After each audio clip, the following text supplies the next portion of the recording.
Olen oma elamuste rännakutega Eestimaa pealinnas Tallinnas. Siinsamas tornide all on avatud öömuuseum. See tähendab seda, et muuseum on avatud õhtul 8 ööse 2. Mida nad küll siin näitavad?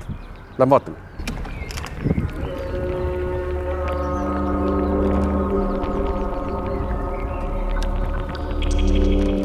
Aljona, kuhu ma nüüd oma elamuste rännakutega jõudnud olen? Ma olen tegelikult ju Tallinna kesklinnas.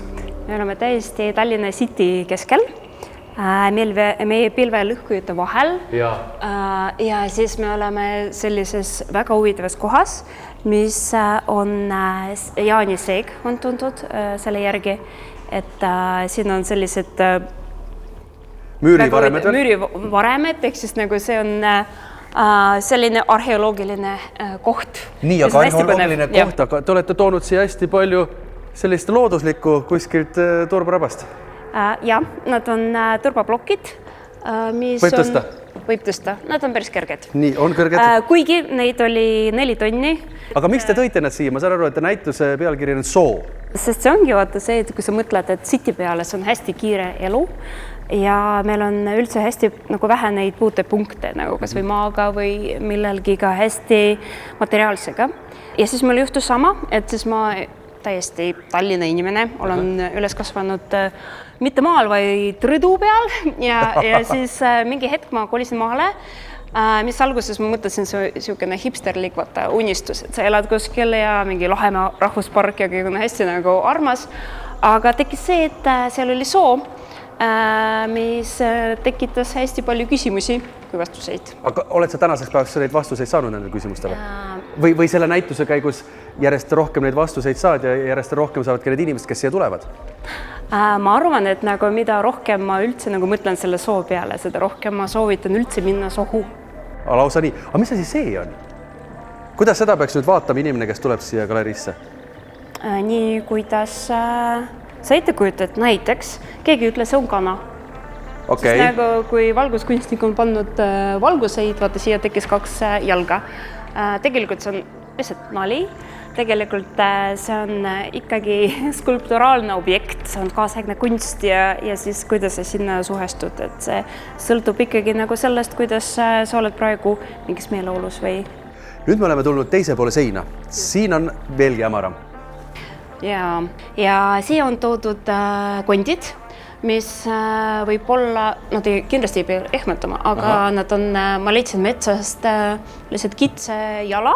Ja tõid selle siia? Ja ma tõin selle siia, aga ma tõin siia ka nagu sellist representatsiooni sellest kohast, mis on tehtud uue tehnoloogiaga, mis on nagu palju peenem kui tavaline 3D modelleerimine, ehk siis on sellest, kuidas need punktid salvestuvad õhus.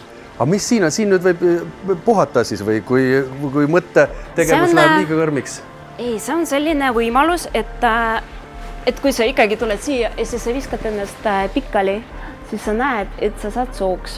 Ehk siis kui ma liigutan nagu ennast, siis nagu minu kujust saavad juured ja sammal.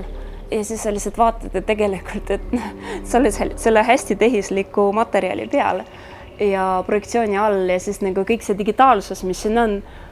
Aga see liigubki praegu, kõik muutub, kui ma niimoodi käega liigutan. Ei, see on sinu kuju.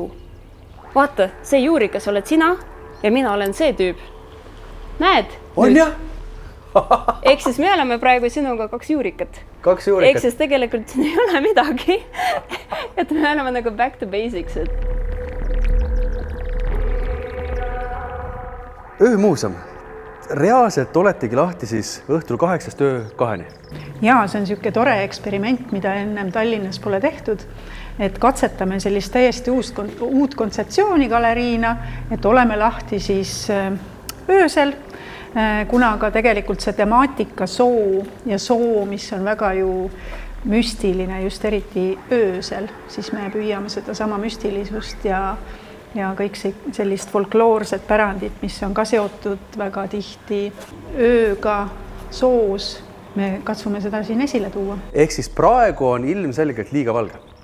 väljas on liiga valge veel. Ja meie, aga vaat see on need valged Eesti mööd on ju, et peale jaanipäeva läheb paremaks teie jaoks, siis hakkab kukke sammu haaval jällegi pimedamaks minema. Täpselt, ja siis läheb järjest müstilisemaks. Et kuna meil on siin väga ägedad kaaskunstnikud ka Aljonale lisaks, esiteks see helimaastik, mis on siin loodud siis Maksim Adeli poolt, aga siis see valgusmaastik ka, see tõepoolest saab ju toimida alles nagu pimeduses. Ja selle on loonud siis Mikk Mait Kivi. Aga kelle jaoks see näitus ennekõike see öömuuseum mõeldud on? Kõikide kunstihuviliste jaoks ikkagi. Aga kas peab selline asi ka paika, ma võib natuke niimoodi provotseerivalt küsin, et öeldakse, et kunst on kunstis kunsti näha. Et võib-olla inimene tuleb see sisse, vaatab, et ma ei saa midagi aru.